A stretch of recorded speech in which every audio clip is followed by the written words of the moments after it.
Selamat datang kembali. Kali ini kita mau ngobrolin sesuatu yang kayaknya kita semua pernah deh ngalamin, entah itu di kerjaan atau mungkin di kehidupan pribadi. Yaitu gimana caranya menghadapi rintangan yang datang tiba-tiba, yang sama sekali nggak ada di rencana kita. Sumber kita hari ini dari bab 8 buku Robin O'Brien, Seeding Innovation. Judul babnya aja udah menarik banget. How to Handle the Curveballs, cara menghadapi bola liar. Misi kita hari ini, kita mau coba bongkar strategi membangun ketahanan atau resiliensi, tapi bukan sekedar tips motivasi aja ya. Kita mau lihat gimana mengubah perlawanan jadi kekuatan. Betul, dan ini penting banget ya. Bab ini bukan cuma kumpulan kutipan inspiratif loh, ini beneran soal langkah-langkah praktis dan, yang paling penting, perubahan pola pikir. Penulisnya bilang, ini tuh fondasi psikologis yang wajib kita punya biar nggak gampang goyah waktu, katakanlah, badai datang. Oke, kita langsung masuk aja ya. Bab ini dibuka dengan satu kalimat yang buat saya, wow, nonjok banget.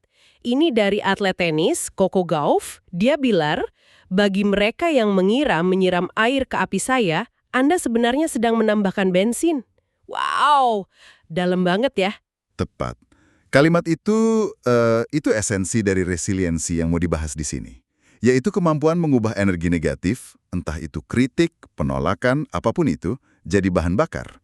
Jadi ini bukan soal gimana cara menghindari masalah, sama sekali bukan. Malah sebaliknya ya. Betul. Justru ini soal mengubah total cara kita meresponsnya. Tekanan dari luar itu malah bisa bikin api kita makin besar. Itu jadi ingat konsep courage atau keberanian yang juga disinggung di buku ini dari Brené Brown. Ternyata akar katanya itu core dari bahasa Latin yang artinya hati. Jadi keberanian itu bukan soal nggak punya rasa takut, tapi soal punya hati yang kuat. Dan untuk mengukur kekuatan itu, buku ini ngenalin satu metrik yang mungkin masih asing buat kita. Kita kan biasanya familiar sama IQ, EQ, ya kan? Iya, betul. Nah, buku ini ngenalin FQ, atau Figure It Out Quotient. FQ, Figure It Out Quotient. Wah, ini istilah baru nih buat saya. Apa tuh artinya? Sederhananya sih, FQ itu kemampuan kamu untuk menemukan solusi. Tapi argumen di baliknya ini yang radikal. Buku ini bilang, FQ kamu, yaitu keyakinan di dalam diri kalau kamu pasti bisa natasin masalah, itu aset yang jauh lebih berharga dari bisnis plan paling sempurna sekalipun. Oh, oke. Kenapa gitu? Karena rencana bisa berantakan kapan aja. Pasar bisa berubah. Tapi FQ itu mesin internal yang bikin kita terus gerak, terus cari jalan keluar, apapun yang terjadi. Menarik banget. Kita sering fokus nyiapin rencana A, B, C, tapi lupa nyiapin mental buat skenario Z yang nggak pernah kita bayangin. Ada cerita di buku ini yang pas banget. Penulisnya dapat nasihat dari bosnya, Lou Anne Katz. Dia bilang, kebahagiaanmu dalam hidup ditentukan oleh caramu menangani curveballs. Dan itu momen aha yang kuat banget. Itu yang bikin kita sadar, masalah atau rintangan, itu bukan anomali, itu bukan gangguan. Ya, itu adalah hidup. Semua orang pasti ngalamin. Pasti. Yang bedain orang yang maju sama yang mandek, yaitu tadi, responsnya. Nah, soal respons ini, buku ini kan menguraikan kata responsibility jadi responsibility ya, kemampuan merespons. Kedengerannya simple, tapi prakteknya pasti susah banget kan, apalagi kalau lagi panik atau marah gitu. Pertanyaan bagus. Karena disitulah kuncinya. Seringnya, respons pertama kita itu bukan respons, tapi reaksi. Reaksi, bedanya apa tuh? Reaksi itu impulsif, dikendalikan emosi sesaat. Nah, responsibility itu soal menciptakan jeda, sekecil apapun jedanya, antara masalah sama respons kita. Oke, jeda. Gimana caranya? Bisa sesederhana, tarik nafas dalam 3 kali sebelum balas email yang bikin marah. Atau jalan kaki dulu sebentar sebelum kasih kabar buruk. Di jeda itulah kita bisa memilih respons terbaik, bukan cuma meluapkan emosi. Jadi ini soal mengubah pertanyaan di kepala kita ya. Dari kenapa sih ini terjadi sama gue? Jadi oke, ini terjadi, pelajarannya apa nih? Tepat. Kayak contoh di buku. Kalau penggalangan dana susah banget, coba tanya, pelajarannya apa? Mungkin presentasinya kurang oke, atau model bisnisnya perlu diubah. Atau yang lebih personal, kalau kita susah banget bilang enggak, coba deh tanya, kenapa ya? Apa yang kita takutin? Setiap rintangan itu jadi undangan buat refleksi.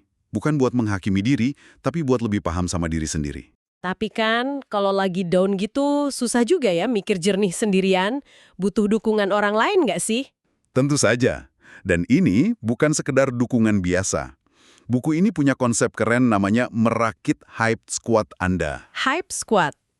Oke. Iya, biarin aja istilahnya dalam bahasa Inggris soalnya pas banget. Mereka ini bukan cuma teman baik. Mereka itu orang-orang yang secara aktif menggembar-gemborkan kehebatanmu. Terutama pas kamu lagi lupa. Ada cerita yang nyentuh banget di buku ini buat gambarin hype squad. Dari penulis Erin Gallagher, dia cerita pas lihat aktris Jamie Lee Curtis ngerayain kemenangan Michelle Yeoh di Golden Globes. Jamie Lee Curtis itu sorak-sorak, lompat-lompat, kayak dia yang menang. Oh, saya ingat momen itu. Iya kan? Nggak ada iri sama sekali, cuma bahagia murni buat temennya. Nah, itu dia gambaran hype squad. Dan buku ini mendefinisikannya lebih dalam lagi. Mereka itu disebut scaffolding manusia. Penyangga ya? Betul, penyangga yang fundamental. Mereka itu cermin yang mantulin lagi versi terbaik dari diri kamu. Justru di saat kamu lagi nggak bisa lihat itu, mereka yang bilang, "Hey, api lo masih nyala, jangan biarin padam." Buku ini juga pakai istilah unik lain, Steel Magnolias, buat gambarin perempuan kuat yang saling dukung. Maksudnya apa ya? Itu dari film lama, tapi idenya kuat banget. Bunga magnolia kan cantik, tapi kelihatannya rapuh. Sementara steel itu baja. Oke. Jadi steel magnolias itu perempuan yang kelihatannya lembut, tapi di baliknya punya kekuatan baja buat saling dukung. Dan dukungannya itu aktif. Dukungan aktif itu contohnya gimana? Gimana kamu ngomongin temenmu pas dia nggak ada di ruangan? Pas ada peluang kerja yang cocok, kamu sebut namanya nggak? Itu dia. Tindakan kecil di belakang layar yang bisa ngubah segalanya. Paham. Dan itu berlaku dua arah pastinya. Kita juga harus jadi hype squad buat orang lain. Oke, jadi kita udah bahas soal kekuatan dari dalam, soal respon, soal support system. Rasanya benteng kita udah cukup kuat kan? Nah, disinilah bukunya ngambil belokan yang nggak terduga. Oh ya? Iya, penulisnya bilang, resiliensi pribadi aja nggak cukup kalau fondasi tempat kita berdiri, sistem ekonomi kita, justru rapuh dan beracun. Ini ngebawa kita ke pertanyaan yang provokatif banget. Siapa yang tidur dengan modal Anda? Siapa yang tidur dengan modal Anda? Wah, ini maksudnya apa kok kayak investigasi? Memang, ini ajakan buat kita investigasi. Uang kita itu ngalirnya kemana sih? Soalnya ternyata ada banyak racun tersembunyi di sistem keuangan global yang tanpa sadar kita danai. Buku ini ngutip data Bank Dunia, angkanya lebih dari 7 triliun dolar per tahun. 7 triliun dolar. Gila, uang segitu banyak di sistem global kita secara aktif dibayarkan untuk merusak planet ini. Tunggu, dibayarkan untuk merusak maksudnya dalam bentuk subsidi? Tepat sekali, subsidi beracun. Contohnya nih, di pertanian, ada subsidi sekitar 635 miliar dolar per tahun yang justru mendorong pemakaian pupuk kimia berlebihan. Yang akhirnya ngerusak tanah dan air? Persis. Jangka panjangnya begitu. Belum lagi subsidi buat kedelai, sawit, dan daging sapi yang katanya bertanggung jawab atas 14% hilangnya hutan tiap tahun. Gila sih.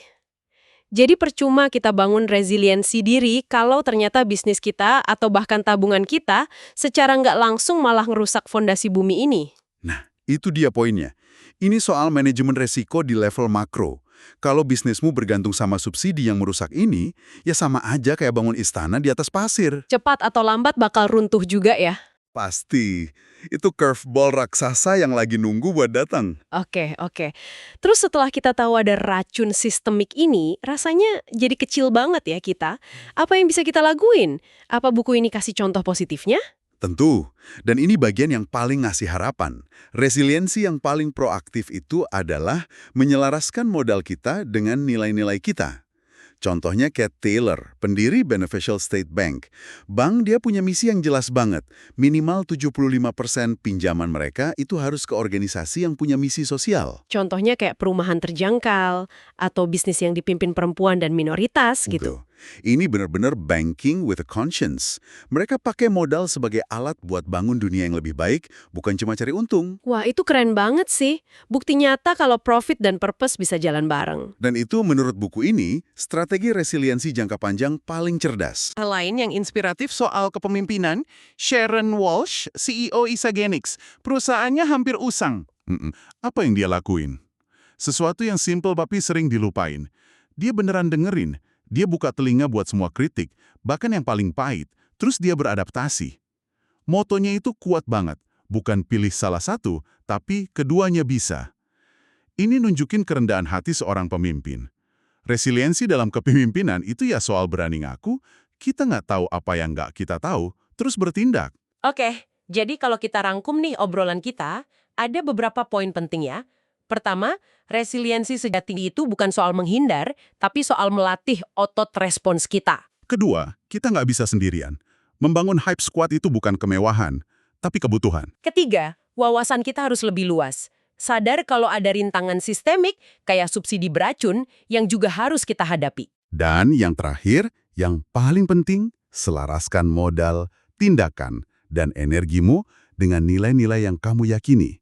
Itu bukan lagi cuma pilihan moral, tapi strategi resiliensi paling fundamental. Jadi ini bukan cuma soal jadi kuat sendirian, tapi juga ikut membangun ekosistem yang lebih kuat. Nah, sebagai penutup nih, saya mau kasih satu pemikiran buat kamu renungin. Ini dari latihan di akhir bab, namanya latihan inventarisasi. Deskripsi. Latihannya itu ngajak kamu bikin daftar kata sifat buat gambarin diri kamu, hype squad kamu, dan juga para pengganggu di hidup kamu. Oke, nah pertanyaannya gini. Kalau kamu lakuin inventarisasi itu sekarang, apa satu liabilitas, mungkin pola pikir yang sering nyabotase diri kamu, atau hubungan yang nguras energi yang bisa mulai kamu atasi hari ini, demi membangun apa yang disebut buku ini sebagai arsitektur kebebasan kamu sendiri?